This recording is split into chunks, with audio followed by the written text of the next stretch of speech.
first thing I want to talk about is communication. Communication. Nobody understands or knows you if you are not able to express yourself to that person. And the person you are in courtship with might be the person you are going to live the rest of your life with. And there is no way that person can understand you except if you are able to communicate your feelings, communicate your thoughts, communicate even your ambitions to that person. It is in the course of your courtship, that in the course of your communication, that you are able to talk about your ambition, like I said, probably even how many children you want to have, what city you want to live in, what do you want to major in, what kind of business you will want to do for life. So that when these things begin to unfold in the course of your life, probably after marriage, they won't be strange to your spouse or your partner. You need to communicate. The Bible said two cannot walk except they agree. If your communications are able to express your ambitions and your desire, and your spouse does not find you compatible to his own vision or her own vision and aspirations of life, then you can part ways. But when there is no good communication, nobody understands the other person. Communication is very important for you to ascertain the level of your compatibility in your courtship, in your marriage also. So it's a foundational thing that you must take very serious. You must be able to express yourself to your spouse or your friend in courtship. The next thing I will want to tell you is getting to know yourselves better. Getting to know yourselves better. How do you get to know yourself? You can only know yourselves by spending quality time. You can know somebody's habits, somebody's attitude towards things, somebody's response towards situation. When you spend more time with that person, you can know the spiritual levels and depths of people when you spend time with them. So when you get to know yourself, each other, I am talking about spending quality time with each other. Now, I have seen courtships where the man is living in another city and the woman is living in another city.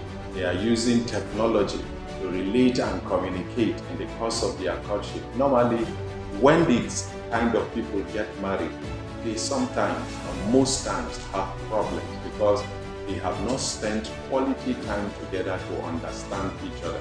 When you spend quality time together, you read and study scriptures.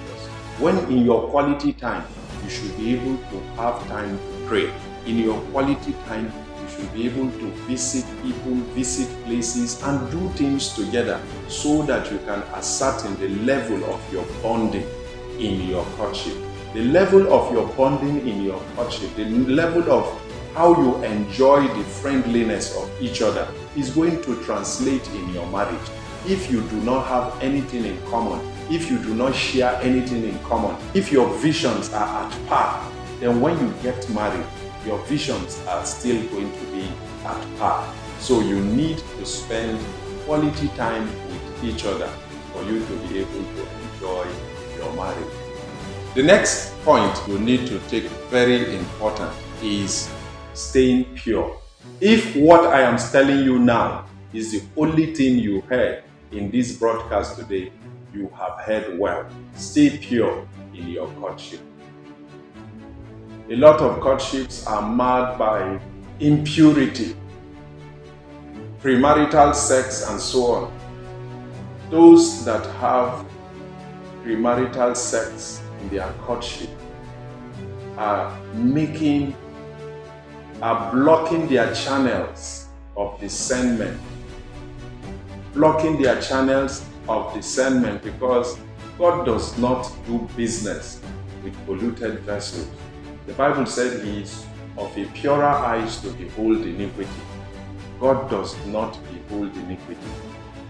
And if your courtship is iniquitous, God will have no business with you. And the Bible said there is a way that seemeth right unto a man, but the end of it is destruction. You might think all is well in that courtship. And there are red flags that God is raising, showing you.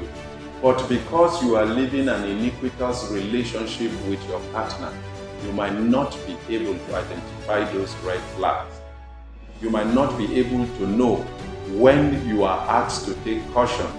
You may not be able to know these red flags because you are seriously indulging yourself in iniquity.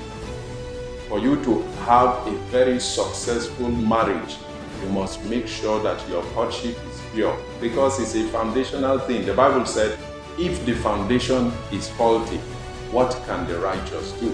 The righteous cannot do anything with the faulty foundation. Keep your foundations clean. Keep your foundations clear. Make sure you do not indulge yourself in premarital sex, because the damage thereof is enormous. You might not be able to recover. And in your marriage, these red flags that you have not noticed will begin to show up. I want to tell you something, that God is always speaking. I had cause to talk to a believer who was saying she served God, she did all manner of things to the glory of God, and yet she married a wrong man. I told her that God is faithful. God is always speaking.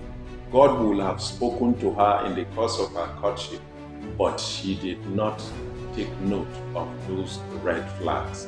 So it is very good for you to have a very pure courtship so that your marriage will also go down well. The next thing I want to tell you is, in your courtship, please do have fun. Do have fun. In every stage of our relationship life, from our courtship to our marriage, to the expectation or expecting of our first offsprings, to the taking care of our offsprings, to our retirement. These are different stages of our lives. You only have one courtship stage before you get into marriage. That is, if you are marrying the person you courted. You only might have only one courtship period. Have the best of it. Those memories that the two of you create in the course of your courtship, they will speak volumes in your marriage. They will stand and speak to you when challenges come. You are reassured. You are assured that this person you are marrying is not an enemy. This person you are marrying was a wonderful person because of the fun you had before you got married. When people come for counseling and I see them having troubled marriage, one of the questions I used to ask is, how did you not know this person? How was your courtship? And most of those that find it difficult to forgive their spouses are those that did not have quality and fun-filled relationship because of their courtship. So the counselor does not have anything to hold on to assure the person that this person might have changed, but this person is not an enemy. This person is a friend. So I advise that in the course of your courtship, please do have very good fun with your mate. Go to places, talk to people, enjoy yourselves, because you might not have the same opportunity to do these things after you get married and responsibilities begin to increase. Don't forget to like, share, and comment. And in case you have any questions, please drop it on the comment section. Until I come your way next time, I remain Dan Williams. God bless you.